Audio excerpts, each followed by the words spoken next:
Hey everybody, welcome back to another episode of the Captain's Log. I'm Captain Beefy with the Game Vault, and this is log number, what is it? 013023. Thanks for joining me today. We're going to talk about a couple games, one in particular, and we're going to mention another one in passing and discuss what is going on with writing in modern games. And, yeah. Who is a good So anyway, let's cue the It's music my Charlie and we'll girl. get right to it.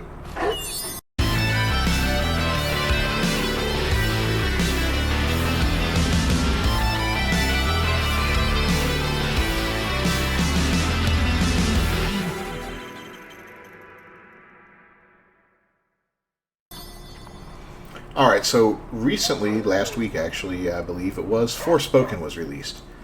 And this game, as any other game, came out with a slew of controversy around it. Everything from claims of racism if you don't want to play it, you don't like the character because it's a strong black woman, to the making fun of the design of the world, which has been said to be bland and boring. It looks more like a set piece than an actual lived-in world. The dialogue is supposedly cringeworthy and so forth and so on. Excuse me. And I gotta agree about the dialogue. The dialogue was a big stickler for me. When this game was first announced a couple years ago, I saw like the initial trailer for it or the initial teaser, whatever you want to call it. And I thought, man, that game looks pretty badass. You know, I'm going to put that on my wish list. And it was on my wish list for a long time. Until they released that trailer or the footage where the girl, I think her name was Frey, blasts some creature with her little armband thingy, and it's like, did I do that? I just did that. And the dialogue, and then the armband talks back to her, and he sounds like Dollar Store Jarvis from Iron Man, and they go back and forth, and they kind of make fun of each other and have this, what I suppose is supposed to be witty banter, but it just comes off as so cringy and cheesy that, yeah. But I haven't bought the game, haven't played the game, so I don't want to dwell on that one very much. But a game I did buy, and that I have a love-hate relationship with, is Marvel's Midnight Suns. Now, I like this game a lot in some respect. I go way back with Firaxis, the company that published the game. Playing the old Civ games and XCOM, especially XCOM. I played since I think my first game was like back in the 90s on the PC or something, if I remember correctly. And the most recent one that came out with the whole Chosen thing and all that was an absolute blast. Turn-based strategy is fun. It's a niche market. It's not something that everybody's gonna like. I think it's a much smaller market than most games have out there, like adventure games and fighting games and open world and all that kind of stuff. But turn-based combat can be interesting, and building a team of characters like you do in XCOM, for instance, was always fun. You make sure you have a good sniper, and then you make sure you have a good backup in case your guy dies or gets injured and can't participate in the next mission. There was always so much fun in the planning of that. And Marvel's Midnight Suns captures some of that. Now, you don't have customizable characters, like you can't develop random people into superheroes with different powers. Instead, you're dealing with a group of superheroes that you can bring in on missions, and most missions have a requirement of at least one certain character to be on it, and you get to flesh out the other two. Got more coil for me? They layer that with a card system. It's kind of tough to explain, but a card system that you choose Sometimes. what abilities for each character to bring into combat. A total of 8 abilities each, for a total of 24 cards that can be drawn during the game.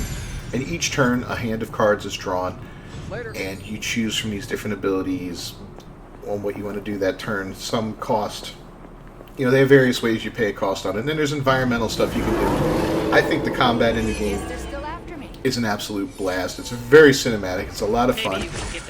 It has echoes of XCOM, but if you're looking for an XCOM game with superheroes, this really isn't it, because it doesn't have the cover in there. You don't ever have to worry about a guy dying. Everybody's knocked out. Even the enemies you fight, you don't kill them, you knock them out, and they're knocked out until the end of the thing. It does have echoes of like that whole Chosen thing from the last one, where you can have a big boss type guy show up at any time during a battle, like Venom will come in, or Crossbones, or Sabretooth, and they'll just, you might be almost done with the mission, and all of a sudden you're like, I gotta deal with this guy now? Come on, man. So, it's fun. The combat is an absolute blast, and the deck building strategy is fun because you're not only building a deck for your character, you're building one for the team. So if you've got cards that, like, there's something called heroism that you build up by casting certain cards and using certain abilities, you build up heroism points. So if you've got cards, if you've got one character that has heroism that's very expensive, well, maybe if he doesn't have a way to generate more, well, maybe one of the other characters has a way that he can generate more heroism to make his cards more useful. So you kind of want to look at the synergy between the different characters. And to me, that's fun. That's the strategy aspect. I love card games. I was a huge Magic the Gathering player back when, what was it, the revised edition was out. Dude, we're talking a long time ago. Okay, right after beta, I joined up with the Magic thing. I got away from it because I could see that it was turning into a huge cash grab where they were releasing expansions every year with 3 mini expansions and all that. I was like, you know what, I don't want to, you're just trying to take my money. So it was a fun game, and now become something that you've got to spend a fortune on to stay involved with, and I didn't want anything to do with that, so I got away from it. But that's another story for another day. Back to Marvel's Midnight Sun. So the game, based on the combat and all that, I would probably give it a good 8, maybe a 9, based off of that. But what kills me about this game is everything else for the most part. Now, graphically speaking, the character designs are okay. It's a strategy game. This is not a hyper-realistic looking game. It's a superhero game, so it does have a comic book vibe to the character designs and all that, and I can live with that. It's cool. Each character has several different combat outfits they can wear into battle, which is cool. Spider-Man has the Spider-Man suit and the symbiote suit, and then a demonic spider, for instance. And everybody has these little variations, which is cool. You got great characters in there, a lot of fun ones. Some of my favorites from when I was a kid, like Ghost Rider, of course, and then Spider-Man, Blade, Captain America, Iron Man, you got Captain Marvel, and you got some other characters that aren't as popular, like Nico. Never really heard of her. She must be a more recent character. Magic, I remember from the New Mutants. You've got Hulk, who, of course, is a classic Marvel character. And I'm sure I'm missing one. Deadpool just released in DLC, which is funny. And he's really funny because he even admits in-game that he's DLC. And whenever he levels up, he's like, ooh, distribute skill points. He breaks the fourth wall constantly, which is hilarious. You yourself play as a character called Hunter, which is an awful name. Or The Hunter, which is even worse. And he's a fairly generic-looking character, but he's got the most options as far as different abilities and cards, it seems. He's got the most combat outfits you can wear. And I didn't mention this earlier, but each of those outfits that you can put on for combat has a variety of color schemes that you can use. So you can really customize your team to give everybody almost a uniform look if you choose the same types of color schemes, So that's cool. Then you have the rest of the game. So let's talk about that. So the rest of the game involves you walking around this abbey where the Midnight Suns, which is the team that is trying to battle this great evil Lilith, who is your mother. This is where they live, and it's like this old repurposed abbey. It's got a bar, rooms, your typical table that you see in XCOM where you launch your missions from. It's got a library, workout area outside, and all kinds of stuff around the grounds. It's pretty large. Excuse me, and it has a lot of a lot of room for exploration there, and certain areas are locked until you unlock certain things in the game and all that. The Abbey's not too bad. Wandering around the Abbey can be cool, and it can be rewarding because you can get all kinds of little things there. You can open chests and do your typical open world stuff like pick mushrooms and flowers and crap like that you can use later to make things, blend them into new stuff, essences, or whatever you want to call them in the game. So there's that. That's not bad. But what's really bad is the entire friendship mechanic in the game. So the game plays off where you start off with a friendship level of 0 with everybody. You're revived from the dead.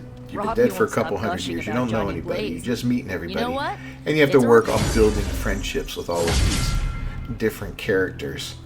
And you do it in a variety of different ways. You can spar with them. You can take them on missions. That requires effort. You can go to a hangout with them, they call it. And hangout feels, depending on what you're doing, like a date. And depending on what type of hangout you choose and the character you choose to do it with, it can feel super awkward. Just go stargazing with Wolverine if you want to know what I mean. Get an It's apprenticeship, you it's vagabond. weird. It's just such a weird mechanic and a weird way to build friendship. Then Then there's also, you can find these really cool spots the kind that of are food you can't find on this kind of coast. unique around the Abbey. taste of and home. I forget what they're called Kinda. right now. You don't know But what you're missing until it's a distant memory. each you know? character and each place than most. can be used once. So you can take, you have X amount of those laying around, and you can take one character there, and that's the only time you're going to be able to take that character to this special place. And they do different things there. They'll explore, they'll birdwatch, they'll paint, they'll meditate. Yeah, I kind of got Whatever. into that. It's weird. Then you have conversations with them, and based on your answers, you can build your friendship or break that friendship down, But you want to build these friendships because it's a way to gain passive bonuses within the game. So if you've got high friendship levels with everybody, everybody's stronger. Everybody works together better in fights, and it's more... it greatly benefits you. You can also give them gifts, You can buy or find random gifts to give these people when you're hanging out with them. And you can help them with problems, like they'll say, hey, so-and-so, hey, Hunter, I'm thinking about this or that. What should I do? And depending on your answer, you can... Yeah, it's such a weird and clunky mechanic. And the voice acting in this game... I would say 90% of it is atrocious. The rest of it is acceptable. My favorite is whoever plays Tony Stark, because he is trying so hard to channel Robert Downey Jr. And stubborn as he is, the Ghost Rider is a powerful he doesn't do a bad job, but he's also obviously not Robert Downey Robbie Jr. won't and it's stop quite gushing about Johnny entertaining to Blaze. hear him try to be. He's You know got what? the fast talking, the quippy humor, all that kind of stuff. But Got more coil for me? Good. I needed something good.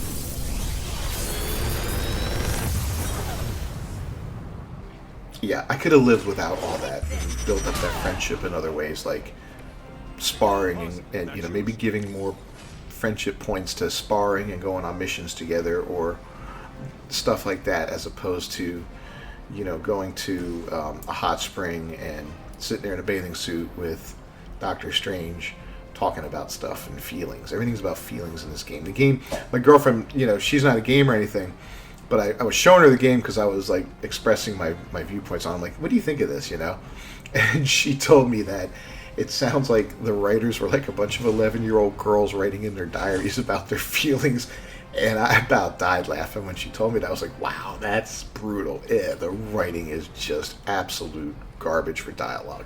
I like writing. I've written some stuff trying to get a book published, and I work on movies. I do a lot of work with the dialogue in movies and stuff like that, trying to help tweak it and all that. And good dialogue when you hear it, and bad dialogue when you hear it. It's obvious, and this is absolute bottom of the barrel. So, a game that would normally score probably an 8 with me overall, based off of everything, I would give it a 6, and that's a low 6 because the cringe factor. It would be even lower. I learned that you could skip through most of that dialogue and just get to the choices you have to make. That made the game tolerable. Because your typical cycle in this game, and here's the gameplay loop. You wake up, you go around, you talk to people, you explore the grounds a little bit, you see what mission you want to do. You have a couple daily things you want to do, like spar with somebody. Check out a Gamma Coil to see what cards you get out of it, and merge cards and all that. Send out hero ops. Go do your mission. Come home. Talk to everybody. Walk around. Pick up random crap around the place, and yeah, then and maybe go out on a date, or I'm sorry, a hangout with somebody to up your friendship level. And it's just goofy beyond belief. But those are just my thoughts. I'm wondering what happened to writing. You know, where are they getting you guys from? Because that was absolutely terrible. What do you guys think of Midnight Suns? Have you played it? If you have, leave a comment down below. Let me know your opinions on it. I'm really curious to know. Like I said, I absolutely, every time I load that game up, I want to delete it. But I also want to finish it because it's so much fun in the combat. And I want to see where this story goes. And I want to unlock the Hulk. I haven't unlocked the Hulk yet. I haven't got that far in the story. I've been doing a lot of side missions and and everybody's like beefed up to disgusting levels. But yeah, let me know your thoughts down below. If you haven't done so, please subscribe to the channel, ring that bell for notifications, and don't forget to leave a like on the video down below. As always, I appreciate you standing by. I'm Cat Beefy with the Game Vault. I will see you next time. Until then, peace.